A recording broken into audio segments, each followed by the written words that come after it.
Hey everybody, and welcome to TalkingFish plays Enter the Gungeon. It's another game similar to the game I was playing before. I do have a couple hours in this, but I just like to take off where I am. Not that I think the past for each character is particularly unsatisfying. You know what? That's what we're going to do. We're going to go play the past for each character. Experience it all in one go. And we're going to take the hunter because she's got a little dog. Be competitive. So let's head down. It's perfect timing. I have 0 hegemony credits anyway. So I'm not sure how it let me choose the paradox. Whoa. Immediately, my Isaac skills are not translating.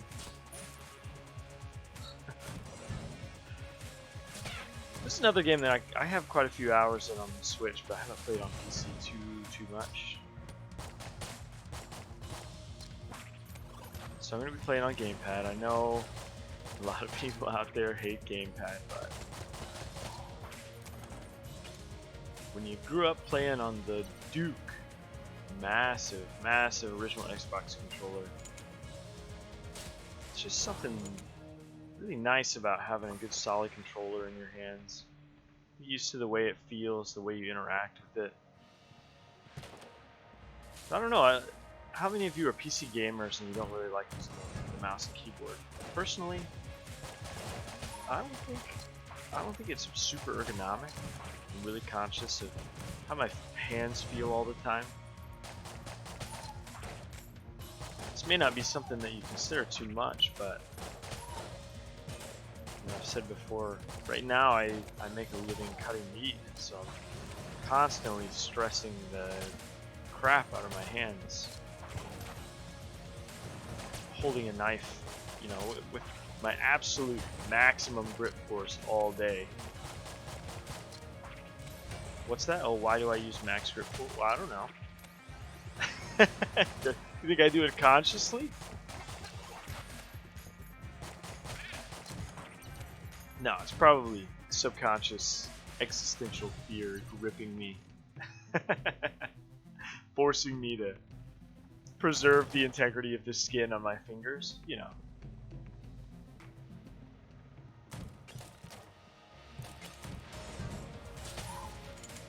No, while working for the company I've worked for, I've trained a lot of other meat cutters too, and that's one thing that I can never stress enough is really gripping. And then it's also the thing that I warn against the most, is hurting yourself. Here recently with all of the panic that's been happening, that's scary. You know, the demands for our production levels have gone so far up that that was smart. That there's just been no way to keep up without hurting yourself, you know?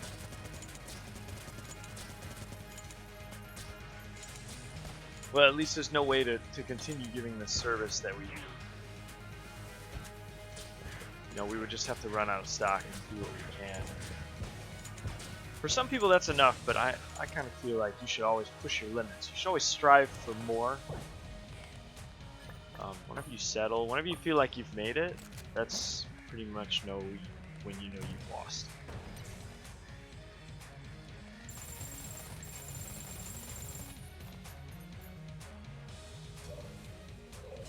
Bullet crown, or crown of bullets. It's not that good, honestly. it's funny. Oh, don't worry. We'll hit him eventually. Maybe I shouldn't have spoke so soon. Oh. Little panic map open. Some of you guys might be asking about aim assist. Obviously, you can see I'm not using it. I don't think the computer would miss this much. I do use beam assist because I have to be real with you. I'm not a beam lord. I'm a bulletman, like my small friends here. So I'm going to talk about the game just for a second. Enter the Gungeon. Some of you guys are thinking, What the heck is even that? And that's a fair assumption, I think. It's a game about a gun, or a gun dungeon. It's a dungeon that's a gun, and everything in it is made out of guns. So I don't know if you've noticed some of the artwork on the walls. A grenade. Some little rubber bullets with jester's hats. We're gonna open this one. Love it.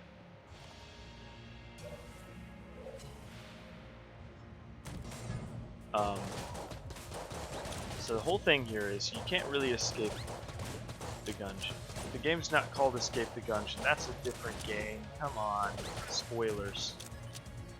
And the only way to escape the Gungeon is to find the gun that can shoot the past.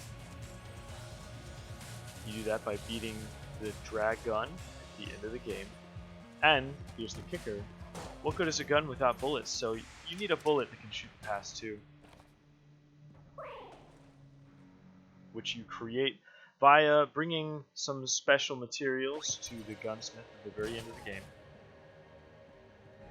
Some of those materials you have to carry as an active item, some of them are passive items.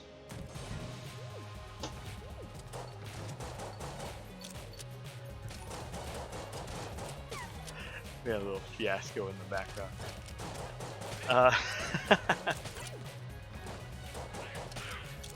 The gunsmith, I'm gonna be honest with you, man.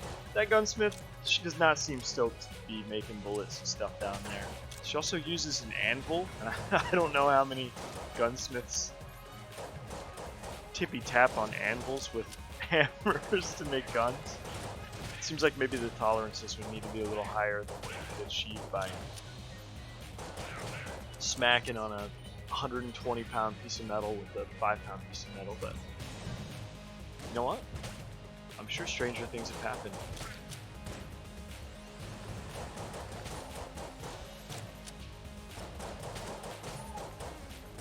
Speaking of Stranger Things, any of you guys watch any TV? I've never really been a huge TV watcher, but my wife turned on American Horror Story the other day. It's like the newest season, right? It's like a classic 1980s horror movie. And I love horror movies. This show has seemed kind of cheesy before now. I think I like it. I only watched, you know, an episode. And pretty sure it was just like a twist on Friday the 13th, but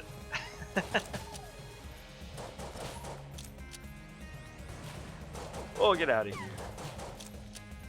Mushroom mints. We'll just wait this one out. Yeah, highly entertaining. It's a little risque at times, but we have no keys. You got some lewd jokes that are pretty hilarious. I have to be clear on that. Did not want that.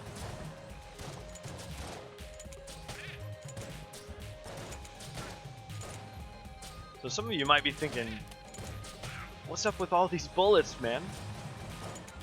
Well, this game is from a particular genre. I'm sure you recognize it from the other game that I've been playing, Binding of Isaac. This is sort of a bullet hell genre game. These lean a little more towards roguelite status, action roguelite, which is to say that you basically build a character by choosing items during a run and try to beat the run, right? And if you can't beat the run, you start over with no items and build it again. So there is some strategy behind a game like this. For example, you have resource management. I'm trying to manage my keys right now. As you can tell, you don't get a lot of keys. I got 3 on the first floor, which is honestly a lot of keys for Enter the Gungeon on the first floor. And you almost never get ammo, so I was a little foolish of me. That was foolish too. A little foolish of me to game so hard on my 1911 at the very beginning there. It's a good gun, but I should have saved it. And then, you know, you have to be really careful about what you spend your keys on. It's like a lottery. Each chest has a tier. The tiers have certain guns in that tier and certain passive items. And every floor has one chest that contains a guaranteed gun and one chest that contains a guaranteed item that is not a gun. Every fourth floor, you have a guaranteed super level chest. So you have a red chest or a demon chest, one of the two. And right now I'm on an alternate floor, so this is a little bit different than what we have seen because this boss didn't have a flawless, so it didn't really matter. Oh. It's that little arrow that just showed up over me. Nice. I'm assuming. Oh, yo, that's sweet. That indicated that I got a synergy. That means one of my items interacted with another item that I had. So obviously, the crescent crossbow and the crown of guns did a sweet little interaction. It transformed my crown of guns into... I probably shouldn't look while I'm playing. This version of the crown of guns. A bunch of these little crescent moons.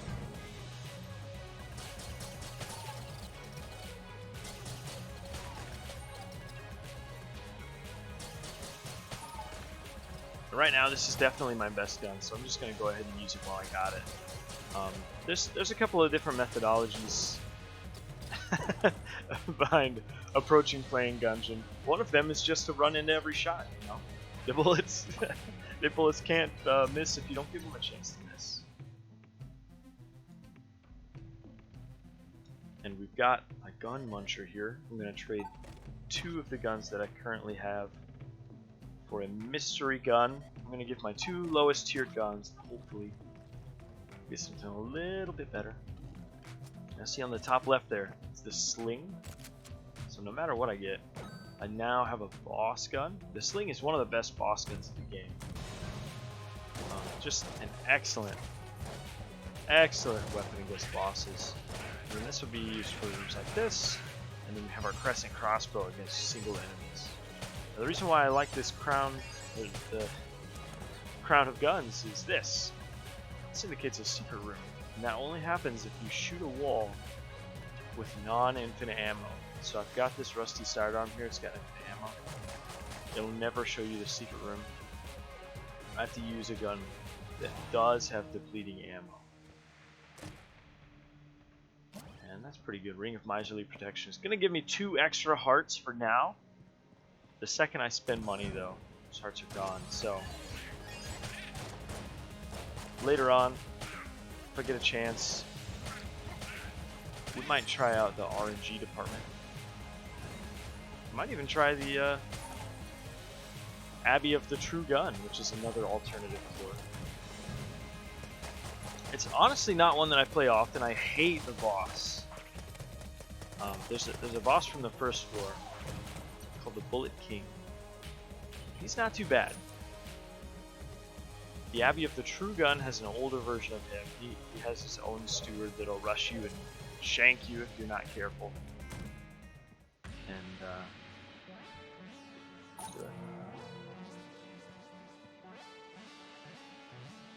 we just made a deal with the devil. All of our ammo is full. That's incredible. It could have only cursed us. And I immediately regret getting the Ring of Miserly Protection because we gotta buy this key and the ring's gone. But I want the key because, not because of the chest, because we want the old crest. Which didn't cost a key, that's incredible. We will be getting a chest. So we're going for the green chest. It's a slightly higher tier loot in it, so. We got the Frost Giant. Excellent, excellent gun. Look at the size of these bullets. And we're gonna break this one with some free bullets. That's what I expected. Junk. Could come in handy.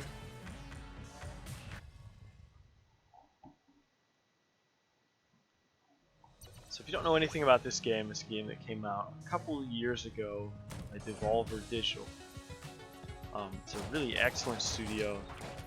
They've worked on a ton of really famous games right now. Not famous, but really popular games. Because they have this really cute art style.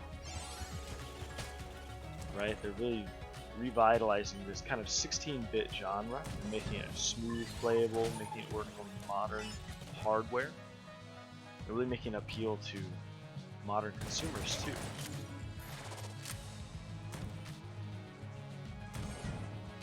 And I know there are other people out there like this. I'm a huge fan of the kind of arcade action genre. So this game just really speaks to me, you know?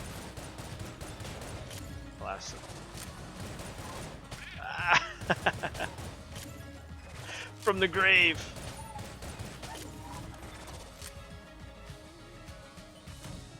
It's got really sweet animations, really cool item system with cool synergies. It doesn't have as many synergies as, say, something like Isaac or Rogue Legacy or something like that, but it is an excellent game. I'm thinking about playing more roguelites. This is sort of my genre.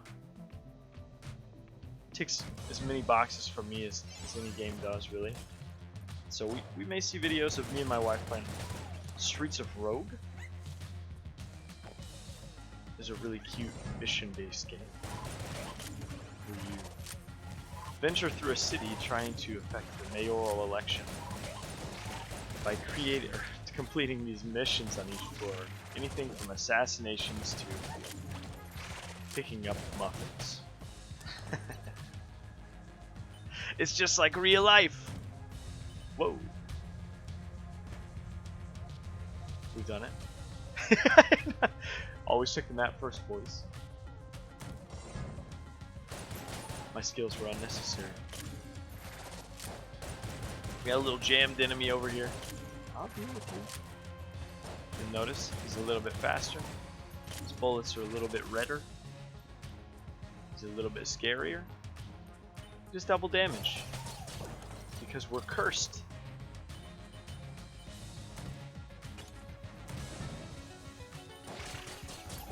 Just kind of moving on.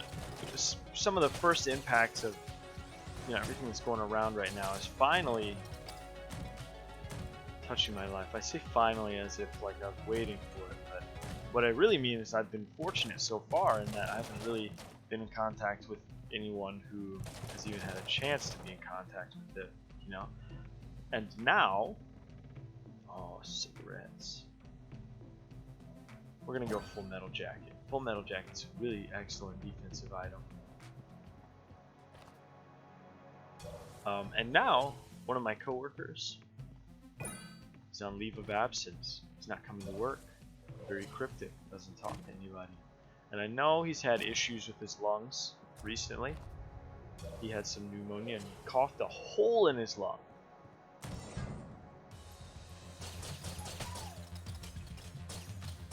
And I know he was really worried about getting it because of that vulnerability that he had already sort of built in.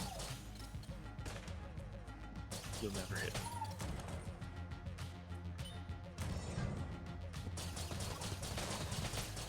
me. And I'm just kind of curious, are you guys seeing a lot of impacts aside from social distancing? I feel like I shouldn't have to clarify like that, but a lot of people are posting about hating being inside and hating being cooped up, and, stuff like that. I'm talking about like real physical impacts on your lives. I was talking with a buddy of mine yesterday about I came home from work one day and my chest felt really, really tight. I was freaking out, man. And he kind of confessed the same thing. I think one of the things that the guys struggle with a lot is sort of like admitting that to each other. We want to seem cool, we want to seem tough, we don't want to be shamed into we lost it already. We don't want to feel like we're being shameful, being weak.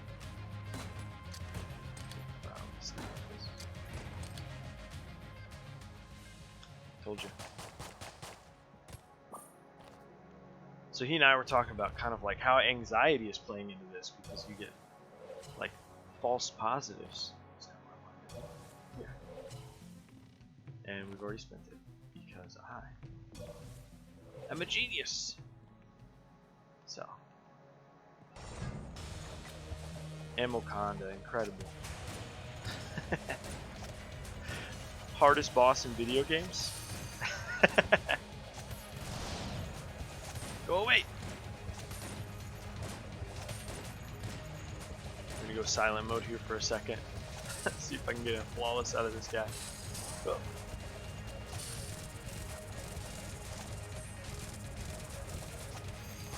Whoa.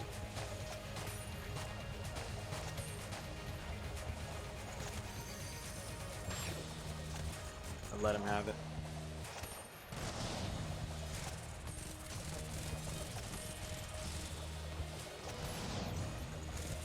And we have done it. Another flawless. 2 master rounds down. These little master rounds give you an extra permanent heart container. HP. Well, I guess that was kind of self-explanatory. You see that guy blink at me? I don't like the way you're looking at me, punk.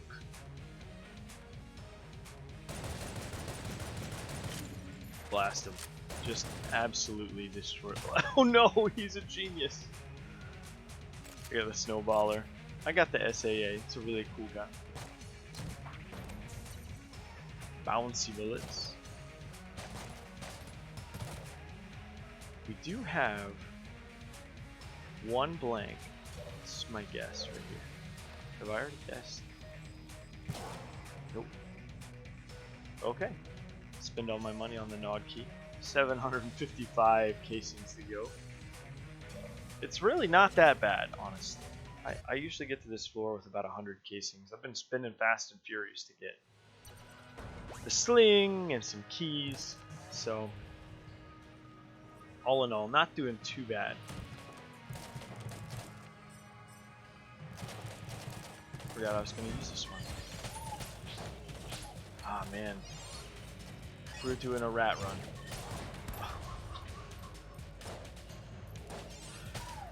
So I've been talking about these optional bosses. One of the optional bosses is in this room right here. You go down there, you gotta have 2 keys and a special key and 2 blanks and maybe it's just 1 key and a special key. I might be exaggerating slightly. Get out of here.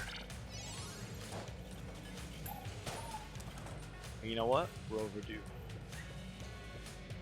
What a good boy.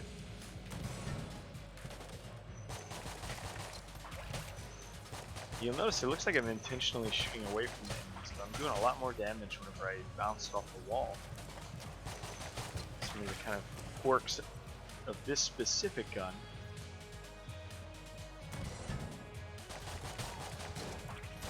So I never know what people want to hear. You know, I have my favorite YouTubers I'm kind of emulating a little bit. You guys more interested in? For that matter, saving myself a blank, you know. Ooh.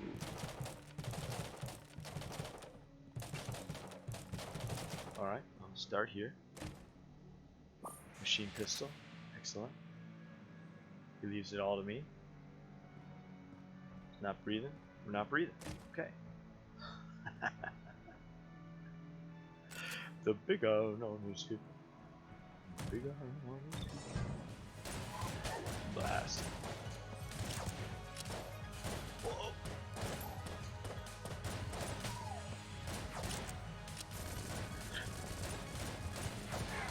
Jesus Christ, this Jason Bourne.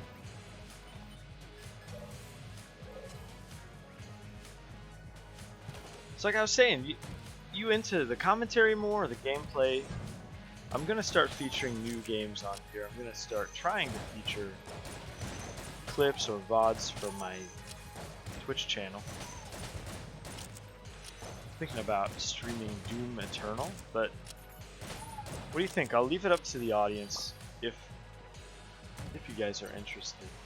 think I should go for Doom Eternal straight off the bat, or should I play through Doom 2016? I have the game. I have played it. But how many of you are interested in seeing gameplay of that? I know it's a highly cinematic game as far as first-person shooters go.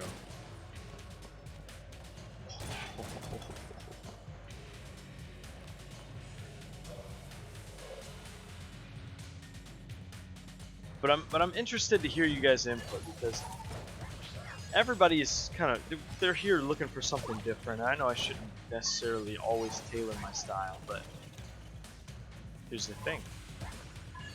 I don't really have that much of a choice yet.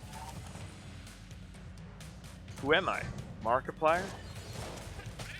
Oh gosh. We'll switch back.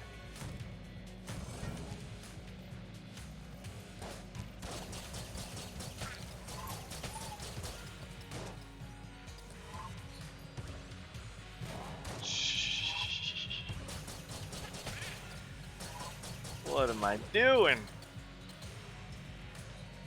Go the other way.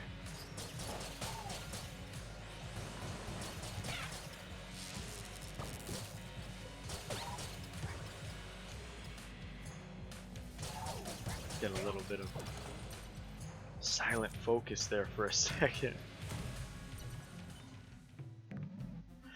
One of the most frustrating things about this game is how you amass a ton of HP, and then you can just absolutely lose it all in one room.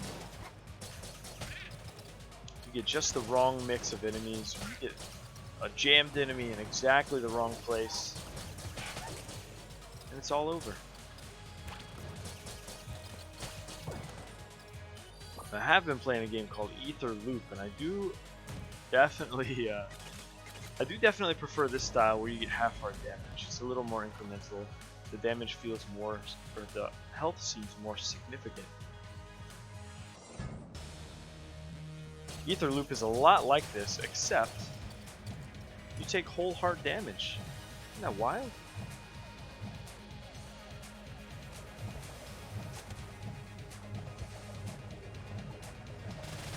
Ooh, never dodge away. I am a fool. For coming here with no blanks.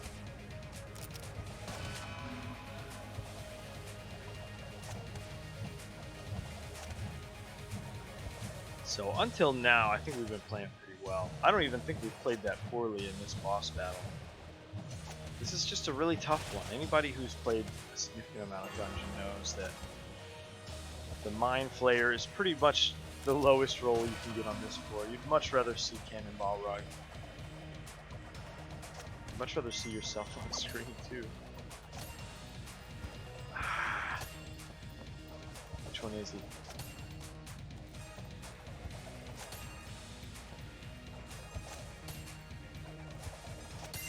You got him.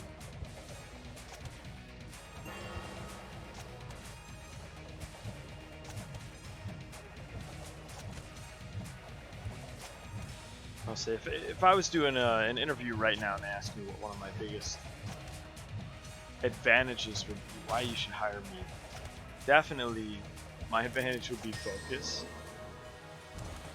But I was talking at work the other day about what I thought about my focus compared to my coworkers. This will sound a little strange, but I compared it to CPUs because I've been doing CPU shopping, you know, and looking at the differences between the 9th and maybe 10th gen Intel processors versus 3rd gen AMD. I ended up going with AMD because I'm looking at content creation, so I don't really need core speed. I'm not playing in 4K 60.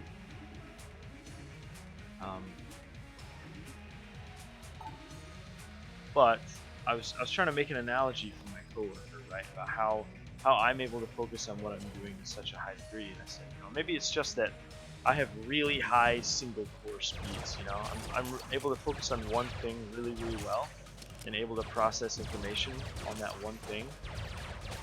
But my multitasking is not super incredible. I can do 2 things at the same time really well. Maybe even 3, honestly.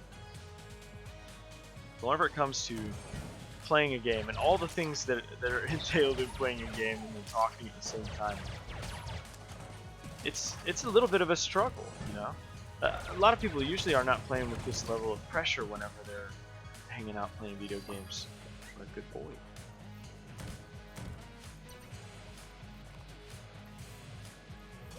And we're back. Hello, Lonk. I have a paper.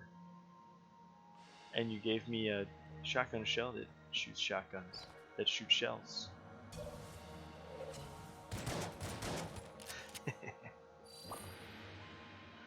This is actually a really good gun.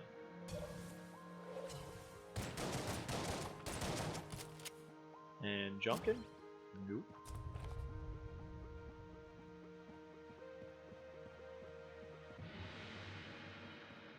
So, and particularly because I'm not really going out that much, I'm not having a lot of fuel show up for anecdotes. So it's basically just any interactions I have at work and then any interactions I have at home. That was case in point. You stopped focusing for a second. You gave away your large shotgun shell.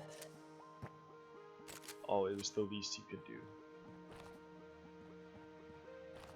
Oh my gosh. What is this, the Boston Marathon?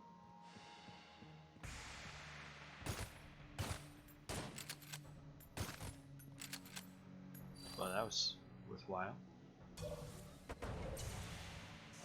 So I'm really looking for things to talk about. If you guys give me suggestions or you think of anything you would like to see me do on the channel, I would greatly appreciate it.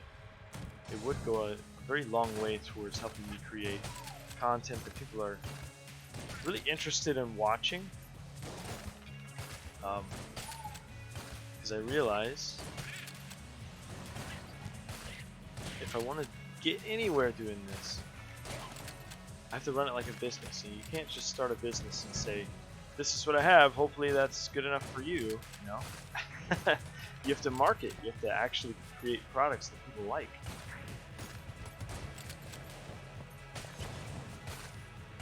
Oh, we got him. You're ours now. Come on. So I am completely open to playing any games, doing anything. We are moving in a month, and my partner, well, at least my co-pilot on Twitch, JMX Fisher, he and I are going to be hosting a talk show, probably called Fish Tips. I'm playing around with the name. I've got some logos that have been drawn up for me by Jacob's fiance, which was extremely generous of her. And I'm trying to market a little bit, trying to brand, create something that I can stand behind, you know? So let me know what you think about it. If people are into RL streams, or get out of here, or if gameplay is still even a thing, I just don't know, honestly. I watch the people that I watch because I enjoy them, but I wouldn't say they're popular or anything. Oh, come on. And there was the water.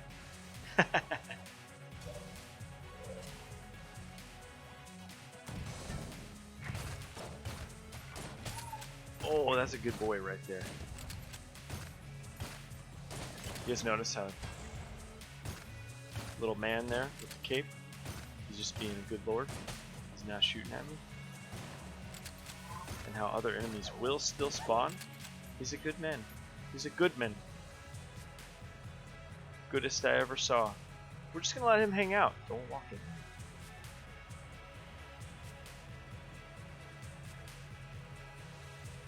Get out of here.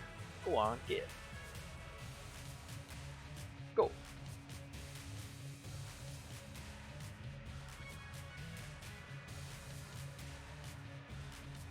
We'll pet the dog in the meantime. Can't even pet the dog in combat. What kind of game is this? Speaking of dogs, we will be picking up our puppy here soon. His name's Hachi. He's an Akita of some degree. I'm not going to pretend to be definitive. And he's gone. About it or anything. What do you guys think about dog breeds? You think you should just kind of like take whatever you get, or are there people out there who specifically choose like a certain kind of dog? That's kind of what we did here. We chose a dog that we thought would fit our lifestyle better because we don't want to go into it half-cocked. Oh, that was terrible. We don't want to go into it half-cocked because, you know, that animal relies on you. So we don't want to get a dog that we would not be able to support or provide for, you know, in the ways that it needs to be provided for. Oh my gosh, did you see the incredible slew of bullets? Oh, come back here. It's all going downhill now, boys.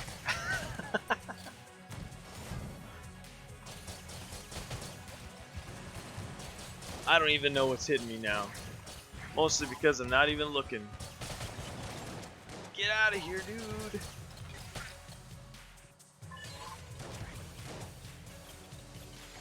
Alright, we're never gonna hit anybody.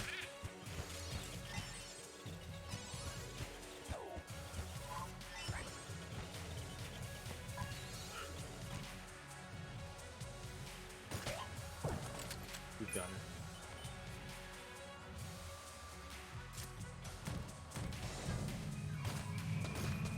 Designer dogs.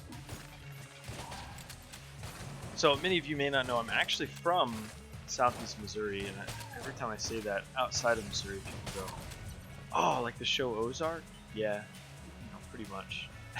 Like the show Ozark. The show's about like meth, right? Or like drugs. That's fair. Absolutely fair. But used to be this huge problem with like puppy mills around there.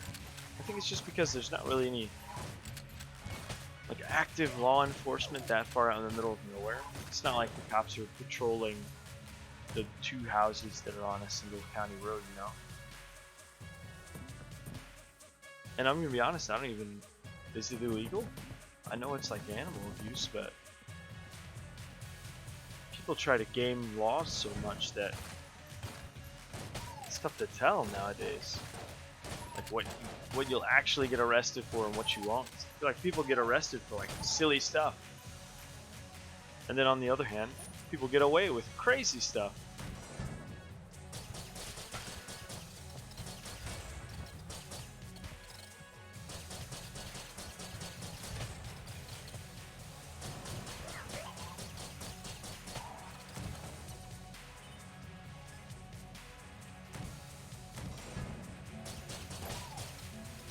So anybody else out there moving soon? It's one of those things that like until you've done it, until you've moved yourself a couple of times, it's terrible every single time. You know, packing everything up, moving, and then realizing that you don't really need 80% of the stuff that you had, so then you just leave it in a box, but maybe you don't, maybe you unpack it thinking you're going to use it, and then it just sits in the middle of the living room for 3 months. Then you finally decide that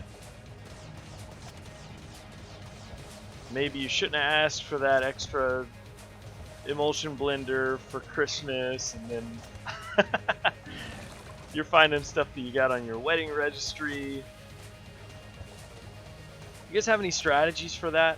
I'm going to be honest with you, just how I think about it. We've moved several times in the last 2 years, and I kind of feel, or at least I am of the impression that if I haven't used something in this last house that we lived in, which we've lived here for 2 years, I probably just don't need it that badly, you know? Maybe I'll encounter a single situation where that thing is necessary, but